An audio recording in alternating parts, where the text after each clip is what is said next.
glasses. These are blue light blockers. So there's blue light produced by the UV rays. It's in the light from the daytime. It's in light bulbs. It's in phones. And I'm pretty sure makes you addicted to the screen, but I know for a fact it definitely messes with your eyes and can mess up your circadian rhythm. So my buddy gave me these glasses. Anyways, thanks for coming to Jay's Grass-Fed Podcast, weekly updates. I'm just gonna get right into it. So this is from 1/23 to 1/30, so January 23rd to January 30th.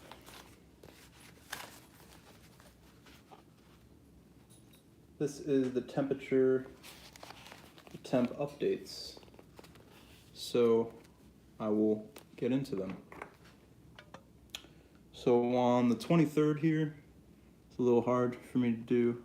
I'll try to do it like this. So on the 23rd, it was 33 for the low, 34 for the high. 24th was 31 for the low, 35 for the high. 25th was 29 for the low and 33 for the high.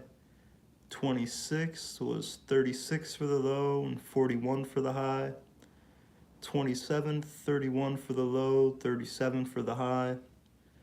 28th, 40 for the low, 40 for the high. 29th, 29 for the low, 46 for the high. And 30th, 35 for the low and 41 for the high. So that is your this past week's temp update, and it's been still really warm winter, and it says on NOAA that by Friday night it is going to be negative 14 degrees without the wind chill. So that is 40 today, 30, 20, 10. It's like a 50 degrees difference in 4 days. So I guess that's not as crazy as the 50 degree difference back in December in 1 day, but it's still the fluctuations continue, and the fluctuations, I think that's something that's always going to continue, is that as the temps become more unstable, so will the steadiness of temperature. Yeah, obviously, if something becomes more unstable, it's going to be less steady, but the consistency of temperatures, it just seems to be gone. It just goes, it's cold, then it's warm, then it's cold, then it's hot, then it's up and every day. I mean, those, yeah. So I'll continue to document through the year. I think it's really important that it's brought to awareness. Like, I feel that people just check the weather app and they're busy with their family or their business, and some people just don't really pay attention.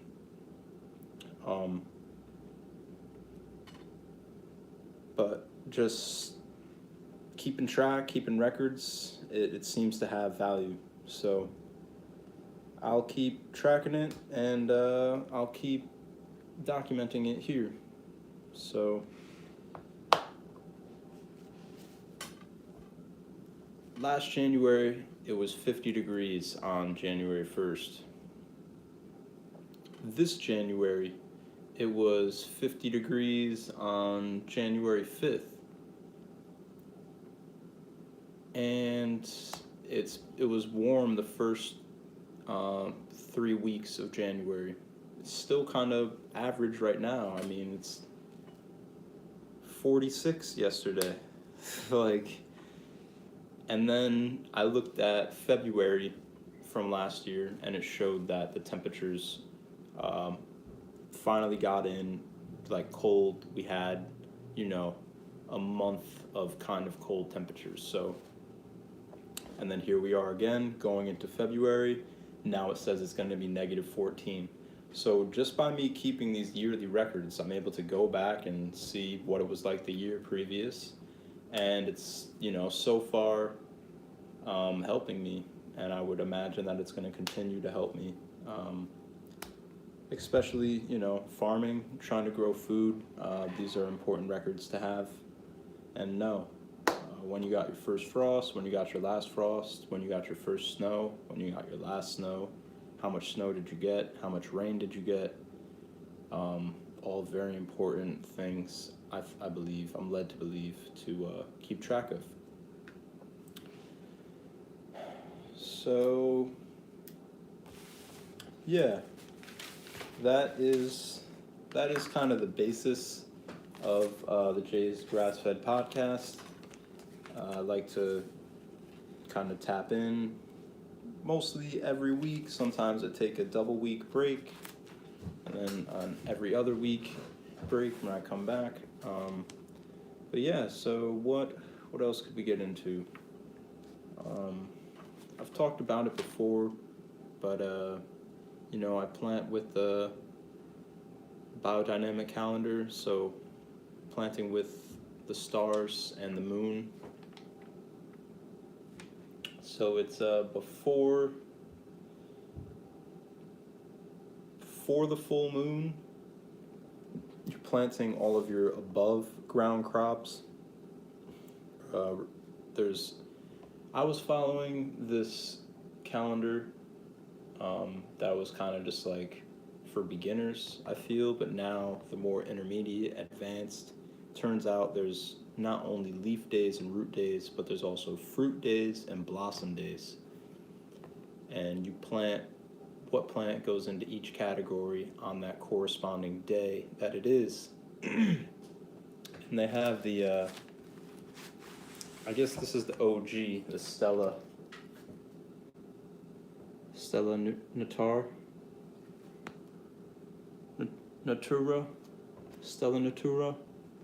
And yeah, got this, so it has every month in it, and it'll show you fruit day, root day, leaf day, one of the best times to plant what. And the first year of the garden, I wasn't able to grow any root crops. Now that could have just been because it was fresh ground. First year, I did do kind of a good amount of soil disturbance to make the garden initially. So it was just like, maybe, just first year. But second year, I started using the biodynamic calendar, planting to root days and planting to leaf days. And I had a lot of root crop. And by the end of the season, I was producing like really good root crops. So it seems to me that the biodynamic calendar definitely has a good amount of benefit, but it's hard when you need to keep on doing succession plantings every week or every 2 weeks, and by the time that you need to plant, it might not always align with the biodynamic calendar. So that's something that I've been running into, but that's not the worst, that's not the worst thing. So, yeah, and so I mean, it's going to get down to -14. February's probably going to be cold, and then March can go either way. We can get our 50, 60 degree, 70 degree day spike ups, or we could get 80 inches of snow. So March is really, you don't know what's going to happen, and you can only go based off of the previous records from previous years. And then April, we always still get more snow in April, and it gets still cold. And then, May still is kind of cold. It'll warm up. We'll get 80s by May, but the soil is still cold, and the nights are still cold, and yeah. And so I'll be starting some seeds to try to go out in March in the next week or so. Some 4-week-old kale seedlings, some lettuce, all your cold hardy brassicas that you're able to get out a little bit early under some row cover. So I'll be working with that over the next few weeks, and really just trying to be patient. Want to live in the present moment, and there's just so much to be thinking forward with the farming. You have to think so many months in ahead, almost like a year in advance, really.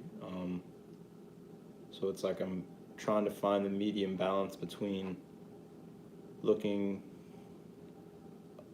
a year into the future, this time next year, where will I be? Where do I want to be? And also just being with the now, and only things that I have control over. So just gotta focus on what I have control over, and just do what I can in this downtime of the cold time.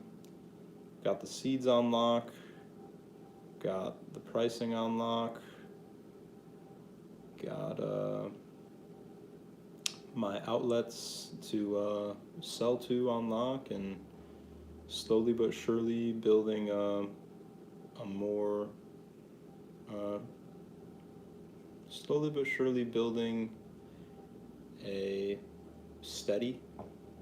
steady, loyal customer base.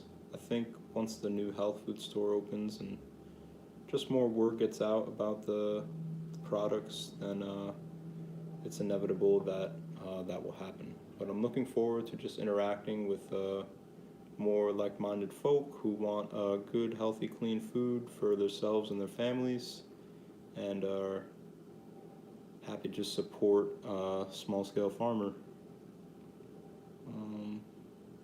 Just talking about it with my buddy. I'm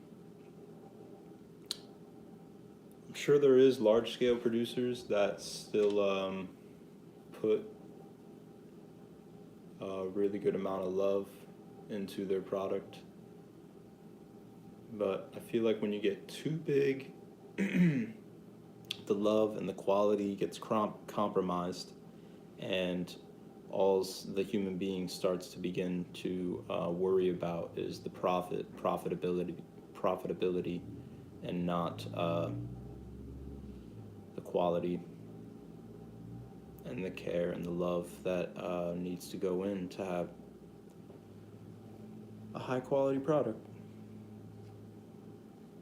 So I'm happy I'm small scale, and I don't plan on going crazy huge.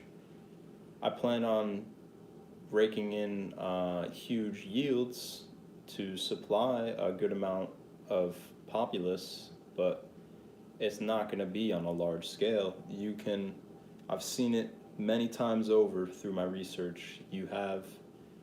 Anyone has the ability to grow a large amount of food, either for themselves or for sale or for both, on a small scale. We're talking less than a half acre.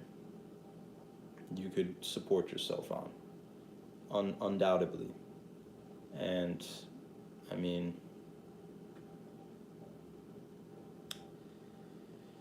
yeah, that's what I believe. That's what I'm led to believe through the research that I've done, that has taken place. So just some food for thought. And you don't need to own land either. I'm looking to align another land exchange with somebody similar to what I have now.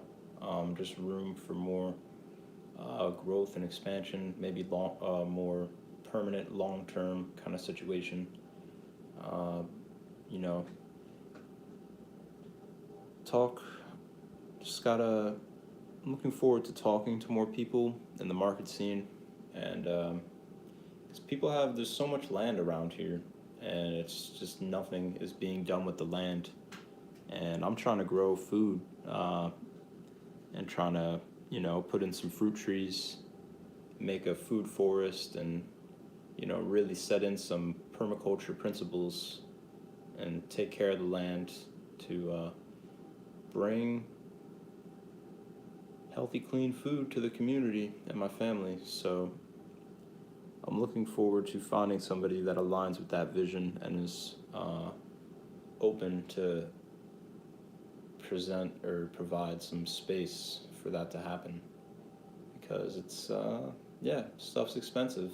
Not everybody has 20 thou just to get an acre. But that's where relationships come in, and just expressing your passion for whatever you're passionate about. You never know who you might meet, what you might come across, who might see the potential in you, and just be like, hey, let's do this. So I will just keep doing what I'm doing, stay determined, and I know everything will align in the future. Just trying not to get repetitive here. I could talk about what crops I'm excited about. I'm excited about pie pumpkins, New England pie pumpkins. They last a long time. You can get $3 to $4 a pop each, depending on the size. Those are the ones I saved my own seed from. The eggplant grew really good last year, so I'm looking forward to growing more of that. The owner of the land is a big fan of the eggplant, and I just like the way the plant grew. And you could get $3 to $5 for each eggplant, depending on the size. So seems like a good, profitable crop. At the same time, I like how it grows. I'm going to be growing it anyway for the owner of the land. And I'm trying to bring crops to market that I didn't see other people have. So that was something that nobody really had, was eggplant.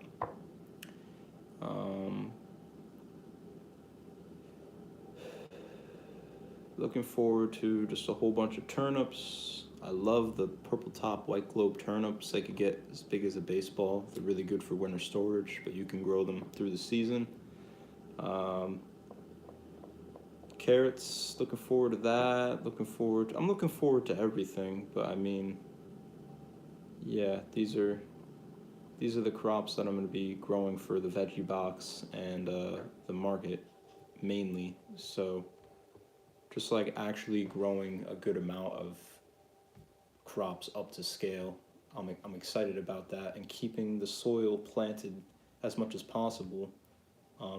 No gaps in between harvests. Like the minute you harvest something, say some lettuce goes to seed, you have some more broccoli starts or some beet starts ready to go in when the lettuce goes to seed, or you just have more lettuce that you could put in place of that.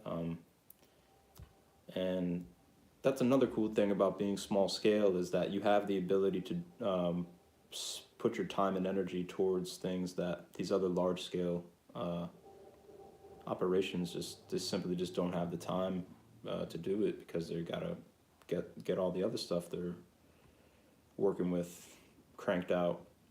But saving seeds, I mean, letting the lettuce go to seed. I mean, most people would just cut out the lettuce when it starts to go to seed in their garden, but why not let it go to seed, let the native pollinators get some nectar off of that, and then you could potentially just have more lettuce seed that you could just let fall into the ground or save for next year. So that's cool. Good amount of beans. Got a whole bunch of different varieties of beans. Looking forward to successfully growing that cantaloupe or watermelon this season. I just found out that ground cherries, they're like a mini tomatillo, but they're like native to North America. I think it was the Aunt Molly's ground cherry. That one lasts for stores for 3 months in its paper husk. So I did not know that. That was another specialty crop that I'm trying to bring to market. Is maybe we do some half pints of ground cherries. People will be all over those.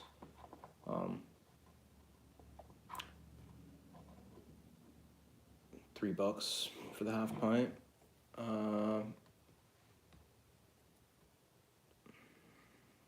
Sweet corn, so much garlic. You know, that's a part of my whole big thing, is that I want to have garlic up to scale to, along with the veggie production, eventually year-round winter production, seed garlic production. So providing people in the community, state, or also country, if I get to that scale with shipping, when I get to that scale, could ship it out to people. Maybe it just stays in the Northeast, who knows. Yeah, I got a lot of garlic that's going to be coming up, and I'm really excited to I love the whole process of garlic. Just making sure it's the right time to harvest. You got to get if it's hard neck, you got to get the scape off at the right time so it gives energy back into the bulb, and then from all the garlic scapes you can make some really good pesto. Then you got to harvest the garlic, let it dry for like 2 weeks to a month, and then it, depending on the variety, could store for 6 to 9 months. But then there's just that short window. It's like you harvested it in July, you let it dry for a month, and then, so that's middle of August, and another 3 weeks, it's going back in the ground in middle of September to be replanted again. I mean, that's a whole thing. I've talked about it in a lot of videos. Some people plant in September, some people plant in October, some people plant in November.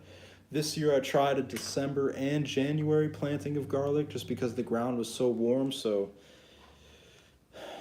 it seems as long as you get that 40-day, that's what I've heard through just my research, that I haven't actually researched how many days, but through the research of just watching videos and learning from other people's doings, say it's about 40 days of below freezing temperatures, I think it is. I should get that fact on a lock. I'm gonna look that up after all this. But yeah, it's about 40 days below like a certain temperature. I think it's like 30 degrees or below freezing, and the hardneck needs that in order to be able to bulb up fully. So I know the January planting will still get that 40 days. And when I compared the 3 plantings of August, September, and November, they all grew the same, and they all finished at the same time. The only thing that I noticed to be different is when they come up out of the ground, since maybe the ones that planted in August resprouted more so than the ones that was planted in November. When they resprout in the springtime, they look like a little bit more yellow on top, but then they just kind of grow out of that. I just snip it off, and then it grows new leaves. So it's really the only difference about planting.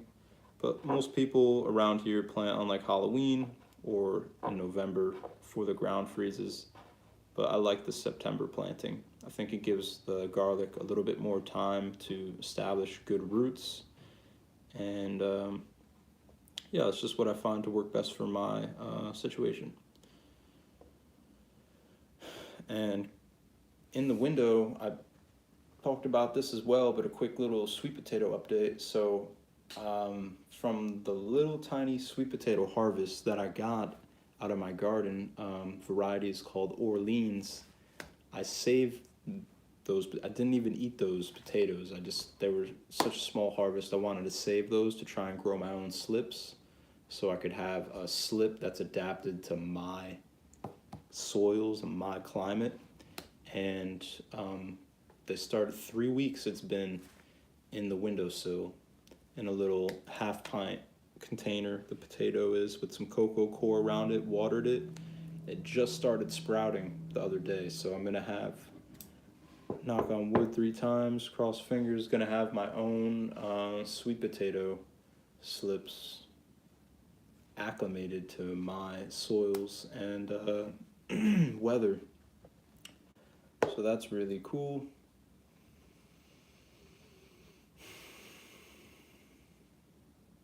And I think that's it. I mean, really the only thing is coming up that I'm waiting for is the pop-up shop on 211-23 in downtown Bennington. Gonna be selling the Elder Tonic, offering signups for the CSA, and offering signups for the spring plant sale. So, just doing what I can in the meantime, staying productive, getting up to the garden, observing, and just getting everything in a line so when it's time, I'm ready to hit the ground running. I think that's it. So One Love Wholeness. Tune in next week for a good, not next week. Yeah, next week. Tune in next Monday for a special guest. My good brother Dave is coming on the show, and we're just going to have some good open discussion, cover some nice topics, and of course with the weekly temp updates to start it all off.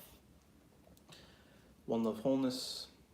Thank you for your support, and we will see you on the next one. Peace.